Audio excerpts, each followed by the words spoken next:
if you're an investor, you can't think like a consumer. You have to think like an investor. And that's a huge problem, because if all you do is listen to news and media today, you're going to be forced into consumer-based thinking, right? Like right now, there is a huge opportunity in real estate. But if you go listen to Fox News, CNN, it doesn't matter what your political affiliation, you listen to any side, they're telling you the economy is rough, it's bad.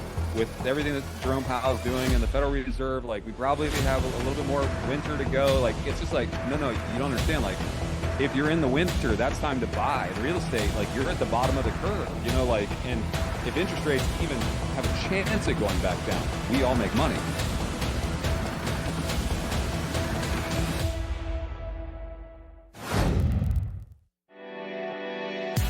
You're listening to the AZREIA Show. If you're looking for quality real estate investing information that you can trust, you've found it.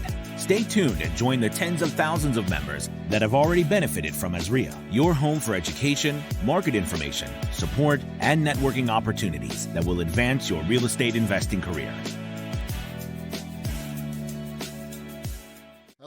Hello, and welcome to another episode of the AZREIA Show. I am your host, Marcus Maloney. We have our executive director and co-host, Mike Prete, with us today. How you doing, Mike? Wonderful. I'm excited for today, having Eddie on the podcast. Let's get it going. Yeah, right. We're going to be talking about business, and we're going to be talking about how business is applied to real estate. So we have Eddie Wilson with us today, who hails as the king of exits, right? He's owned over 125 companies and exited over 85 of them. So as real estate investors, what you need to do is you got to know how to have that exit strategy. So we have none other than Eddie Wilson on today. And Eddie, man, how are you doing? I'm good. Thanks so much for having me on the show. Good to meet you, Marcus. I've known Mike for a little while, but super good to meet you, and looking forward to seeing you guys out here in a couple of weeks. Yep. All right. Sounds good, man. So who is Eddie Wilson, and why should we be listening to Eddie right now? Sure. Yes. I'm a third generation real estate investor. Grandpa was a real estate investor. Dad was a real estate investor. I couldn't really help it. And even though I would think that most of the world sees me as a more of a private equity guy, most of the capital I generate in private equity goes straight into real estate. My very first exit at 24, my father pushed me super hard to go out and get some rentals. And so I've been buying rentals for years and years and years. I've got over 4,000 doors personally. And just, it's one of those things where I've got business and systems. And even though the business side of my world a lot of times defines who I am, I'm very much a real estate guy as well. Excellent. So how have those systems really impacted the growth of your real estate empire? Sure. Yeah. So systems are everything. And I think you have to, number one, start with knowledge, right? Like if you don't have the knowledge to do what you're doing, which is why AZREIA and so many groups like that are so powerful, because you have to have the knowledge base to go out and do it. So it starts with knowledge, but then it goes on to systems, right? Which is like, can I actually take that knowledge and then double down and do it at scale, or do it at my greatest potential? And so whether I'm scaling a business or I'm scaling my real estate empire, it really is about systems, because you can only grow to the degree that you organize. And I know Greg Slaughter, one of my good friends that's a part of the AZREIA group, we talk about systems and processes all day long. And I think that if I didn't have the systems and processes in place, I might have 1,000 doors or 1,500 doors, because capital and knowledge can only get you so far. But if you can turn something into a replicatable process, and it doesn't matter if you're wholesaling or you're flipping or you're buying and holding like me, or you're doing single family or multifamily, systems will allow you to get exponential value out of what you're investing in. So systems, like obviously important word, very important to our world, but it's thrown out there. Right. A lot. So what do you say to that investor that's just like, they're an idea guy, they're the vision guy, maybe the action taker, and that engineer part isn't in their work? How do they get that into their business, and who do they contact? Yeah, the first thing is that you have to look at things through the lens of processes and milestones, KPIs, like small fractionalized efforts that get to the end goal. So a visionary, they can see the end in the beginning, they can see the end, right? They know what they ultimately want. And they have to get to a place where they fractionalize those steps to actually get to fulfillment. Because if they just go out and start shooting at, whatever makes sense to them, but it's not fractionalized, it's not small incremental steps towards the end goal, then they're not truly stepping into systems and processes. And that's what systems and processes are. They're just fractionalized steps towards the end result. I built a system called Empire, and it's called the Empire Operating System. We've got close to 3,000 companies globally on that thing. And it's a model that you can put into any business, right? And I never built it as a product. I built it as a greasy wrench for my own businesses. I had 86 businesses at one time. And it's like, I just needed a way to talk about the business, to set the right goals, to set the right KPIs, to measure performance, to understand how to speak about the finances. And that ladders right into real estate. So the 3,000 businesses that use Empire, a good portion of them are real estate investors, because real estate should never be looked at as a hobby or just an investment. Real estate should be looked at as a business. If we would look at our real estate as a business, and I do mine, like I don't just look at it as an investment. I look at every apartment complex, every group of homes as a business. And because then it's going to cause me to set goals. It's going to create a process for a standard of performance that's going to force me into thinking correctly about it. Yes, it is an investment, but if run like a business, you're going to get so much more value out of that investment. Wow. I want to know the operating system you have to run the 86 businesses. Yeah. Yeah. Amazing. Yep. And that's what it is. I created the Empire Operating System because I had a bunch of other systems that I had basically bought off a shelf that just didn't, I kept hitting the ceiling. And I wanted to have one system that I could run everything on. I wanted a piece of software. I also wanted a model. And that's what we did almost 6 years ago now. So it's been quite the journey. And it works for even the local real estate fix and flipper landlord. It does. Awesome. Yep. Yeah, you don't have to be doing $1 million in sales to make a system make sense. You don't have to even have employees. It's just a way of actually tracking and creating the right metrics and success patterns that you can track to get to the end result you want. And that's very important, Eddie, because a lot of real estate investors, they're either one or two things. They're the visionary or they're the meticulous engineer, right? And sometimes the engineer, they can see the vision, but they have a fuzzy indication of what that vision is. And then the visionary, they can see that vision, but don't know how to get there. So what you created kind of mirrors or married the two together, so you can definitely reach success. It does. Somebody that's an operator, they're the engineer. It forces them to actually articulate what the vision is, because then you have to fractionalize the steps towards that end goal. So it forces them into vision. For the visionary, it forces you into taking all the steps necessary to see the vision come to life. True. Okay. So, sorry, I should segue in a little bit. So yeah, I mean, so you said you had 4,000 doors, and your third generation, you said real estate investor. Third generation, yeah. Led to 4,000 doors. So what are you currently doing in real estate now? Or a lot of multifamily, some land development, and some new builds. So I've got a lot going on in Cape Coral, Florida right now. I'm building 8 houses, and we do a lot of build to rent down there. I'm building a 44-unit Class A new construction I bought a piece of land, about 1,800 linear feet of saltwater frontage that we're building a 44-unit on, with a restaurant and a boat, I think 24 boat docks and all kinds of crazy stuff. That one's a new development. And then I'm putting, I love the Florida real estate market. And so I moved my companies into the Jacksonville area about a year ago. And I'm putting together a small little portfolio here in Jacksonville. Anywhere I go, I'm always just trying to find where those market opportunities are. And I buy lots of real estate in my backyard, and then I do a lot of speculative investing. And so right now in the multifamily space, there's a lot of blood in the street. There's a lot of people that were jumping in too soon. They didn't have a lot of education. They didn't really know what they were doing, and they got over their skis a little bit. So I'm finding a lot of good real estate deals in the multifamily space right now, where maybe they are 2 or 3 years into that project, but they're out of cash. So they don't have the liquidity to now go get the long-term financing on that deal. They have a bridge loan that's expiring, and they've got all these extensions, and then they're kind of done. And so we've been picking up some pretty distressed deals in the multifamily space, but that's pretty much where I'm at right now. We still, as a market, we're still completely underbuilt in the United States. There's only 2.5 months worth of real estate on the market right now. A robust marketplace has 6 months worth of real estate on the market. And And then all of these the top 6 home builders in America are pretty much building just off of deposits. So they're not building a ton of spec houses right now. And you got to put a deposit down and they'll start your build. Yep. And so with that being said, we're not keeping up with housing demand. So because of that, I think that land development and new construction I think the market will turn. And I think that's prime. And I think that because there's such a lack of housing, so many people are even though they may not want to, are being forced into multifamily. So those are the 2 areas that I'm playing. Love it, man. So with 4,000 doors, right? I'm assuming that you have doors all across the country. Do you focus on a particular MSA? Is it all Southeast? Is it Southwest? Is it Northwest? What is your particular territory?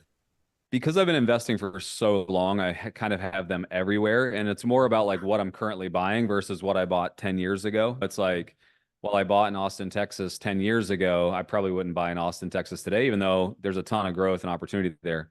But I bought a lot in California 10, 12 years ago. I have an apartment complex in Escondido, California. I probably wouldn't touch Escondido today, right? Like I invest where they're landlord friendly, where I don't feel like they're politically motivated to make me suffer as an investor. And there's a lot of marketplaces where they're politically motivated to make you suffer. Like they don't like their pockets in New York. It's like they don't want your investment dollar. They're trying to legislate you not being able to make money as an investor. It's like, well, why even try to go there? Like I'll just go where they want my money. So I do a lot in South Carolina, North Carolina, Georgia, Florida, Texas, a little bit in Alabama. I have invested in Arizona. Arizona is a tough one because there's so many opportunities out there, but there are also so many investors, and you guys got all that money coming from California and coming from, all these different places. And it's like, you guys have had such a robust marketplace forever. A guy that's living over in Florida, I always feel like I don't know the market as well as somebody there is going to know the market. So the only investment deals I've done in Arizona are with typically people that are in Arizona doing a deal that I feel like know the market, know where the market's shifting to. Yes. And yeah, Arizona, I always jokingly say it's kind of like the heaven of real estate. It's always been so great out here, man, whether it's up or down or whatever, man. So, but Florida's hot too, man. Like I hear a lot of, well, like you said, low supply, right? So like when Marcus asked you, like, why should we listen to Eddie Wilson? So I think you recapped it very well, and you showed your forecast, what's going on today, your prediction, like very clear. I totally agree. So with that being said, that probably leans into why you run Think Realty and created Think Realty in that national. Yeah. I Think Realty in 2013, I had an insurance company that I had that really was focused on the real estate investor. And what I realized is as we began to start marketing to people in the real estate space, I realized what a lack of education there was for real estate investors. Real estate investors, oftentimes, that's not their profession. It's just what they do on the side. They're a doctor, a dentist, an engineer. There's a very small percentage of people that have rental properties that actually do it for a living, And oftentimes it's because of a lack of education and information. And I got so tired. It was 2013. We were coming out of the recession and I was crushing it. I mean, like 2009, 2010, I started buying because I had cash and I was buying and building, and every dollar I had was going towards real estate because I knew that market was going to turn. And I knew historically it's never going to be this low. Like we have something that's happened, and it's an event that we better take advantage of if we can. And so many people were terrified, like just terrified. Like, I don't know, the market's horrible and maybe I should wait out. And they always wait, right? It's like, if I always see the most amount of people getting into the real estate market when we're at the peak. And you're like, what? You guys missed it. Like, like it's hard to make money now, You can always make money in real estate, but there's periods of time that are much harder. And so being a third generation real estate investor, I just saw this lack of knowledge. And I thought, you know what? Somebody has to be a voice of reason, so that if somebody wants information and they don't want to turn to Yahoo News or CNBC or CNN or Fox News or any of the other sources out there that are like talking about the economy and the recession and political and all this crap, it's like where somebody's just like, let's talk about real numbers. Let's talk about the actual marketplace. That's why I created Think Realty. And Think Realty was always intended to be a media and news source. I want to be the Bloomberg of the real estate space because I wanted somebody to be able to be like, okay, I heard this on CNBC, but man, these guys over here that are actually real estate investors, they got data too. And so we would We interview a lot of people that are chief economists and people that are very, very smart people. And we put them in the magazine and on our stages and stuff like that. Because to me, I believe that there has to be a counterbalance to what I would call a consumer way of thinking. If you're an investor, you can't think like a consumer. You have to think like an investor. And that's a huge problem, because if all you do is listen to news and media today, you're going to be forced into consumer-based thinking, right? Like right now, there is a huge opportunity in real estate. But if you go listen to Fox News, CNN, it doesn't matter what your political affiliation, you listen to any side, they're telling you the economy is rough, it's bad, with everything that Jerome Powell is doing and the Federal Reserve, like we probably have a little bit more winter to go. Like it's just like, no, you don't understand. Like if you're in the winter, that's time to buy. In real estate, Yeah. like you're at the bottom of the curve, like, and if interest rates even have a chance at going back down, we all make money. So it's like, I feel like that's why I'm always passionate about Think Realty. It's why I run Think Realty. Think Realty is really not something I make money on. It's not like something that's like, it's not one of my businesses that I do for money. It makes money because I believe that every business should make money, but it really is intended to just be a counterweight in society to show you there is opportunity in this asset class. And I feel like it's my responsibility. I'm third generation. I've been given such a gift to watch my grandpa and my dad do it. It's like to not at least give back in some way feels irresponsible. Awesome, man. So yeah, you hit it, like the consumer thinking, right? Because when you have the consumer thinking, you're taking advice from the consumer thinking type people. So I always say at the grocery store, when they throw out the coupons in the beginning of the week, everyone runs right and buys everything at the grocery store for 5 cents off. But when real estate's on sale, it's just like no. So that's why you got to be around the community of investors so you could have access. Like you said, you were thankful for this, your family, third generation. If you don't have that, that's what Think Realty is for. The RIAs are for, so you can get yourself in front of those people that have that experience to make those decisions. So you have Think Realty. You guys, you have an awesome team, by the way. Linda, Thank you. Running it great. Linda, Carmen, was it Blair? Blair, yeah, they're great people. I call him the doorman because he wouldn't let me into the conference. Like, you're not on the list. So they're good at what they do, man. So tell us about the conferences. Like, how many do you guys do a year? I know you do them all around the country. Yeah. And so we have one coming up in March in Phoenix there, and it's on the 28th and 29th. We also have one in Orlando in July. We just do 2 a year. We don't do a lot.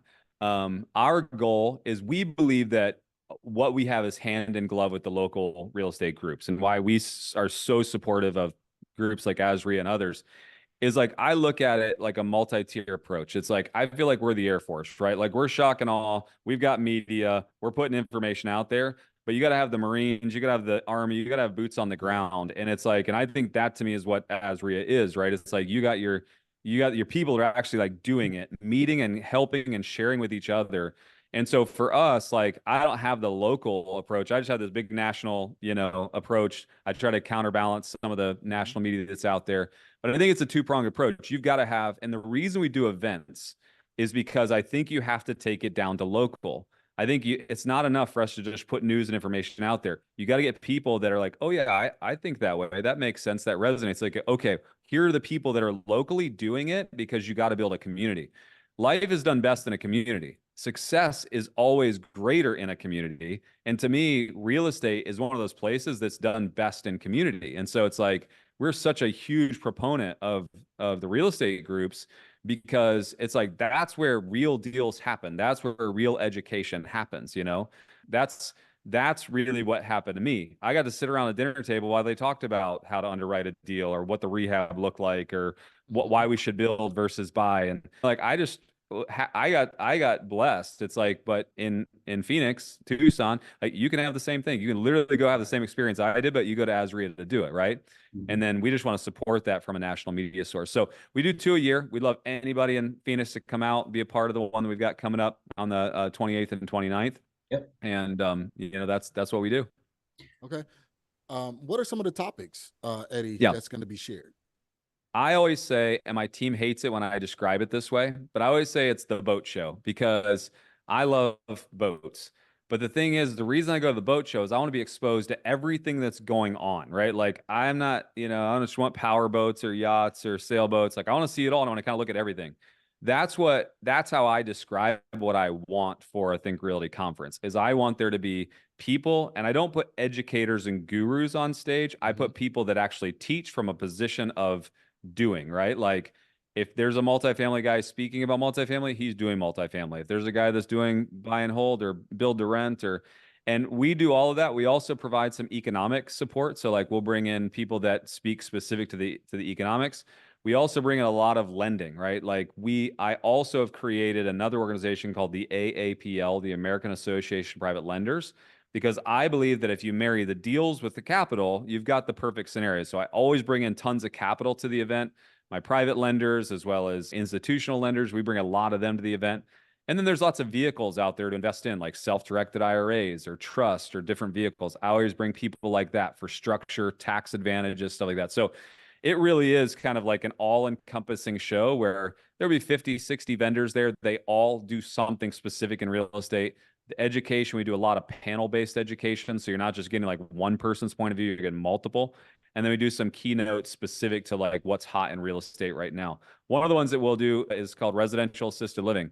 Right out of Phoenix area, you've got a group that does that. And it's like, that's one of those, you can take a house that doesn't just cash flow $1,500 a month. It cash flows $6, $8, $10, $14,000 a month because it's set up as a residential assisted living facility.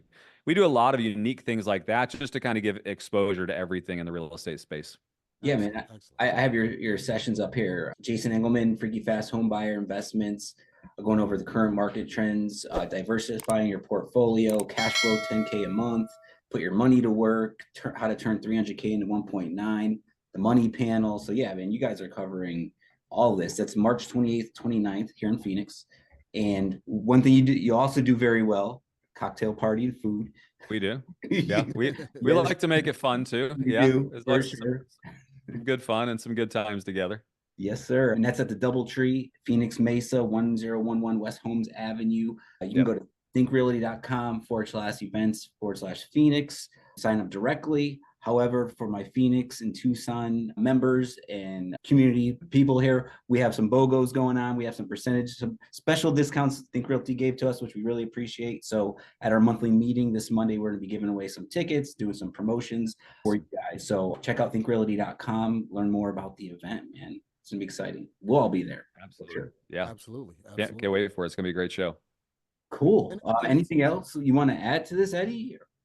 No, I'm just super excited. I've been a huge fan of AZREIA for a long time. I don't think I've spoke at AZREIA since I was thinking when you asked me to be on the podcast. I spoke at AZREIA in 2014. That was the last time I spoke there. So it's been a long time. And I spoke about, I was looking at my notes. I spoke about the power of branding your investment property. I have a very specific way of like building a brand around like my rentals and stuff like that. And so it's been a minute. So, but I'm super excited to be back, and I love the Phoenix market and the ticket sales and all this stuff. It looks like it's going to be a great show. We should have a good crowd there and lots of great speakers and education. So perfect. Marcus, any questions for Eddie, man? Passive income stream or anything like that. So come and learn from the professionals. Absolutely.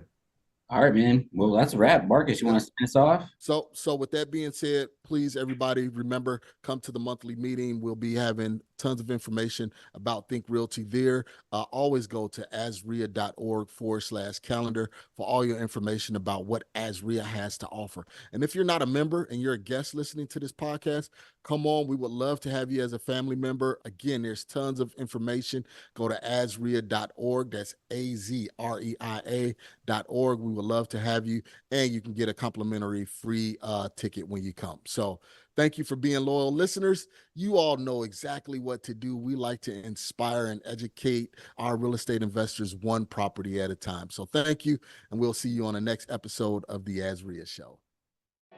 Thanks for listening to the AZREIA Show with your hosts, Marcus Maloney and Mike Prete. We hope you enjoyed this episode. If you found this information valuable, head over to AZREIA.org and learn more about our community.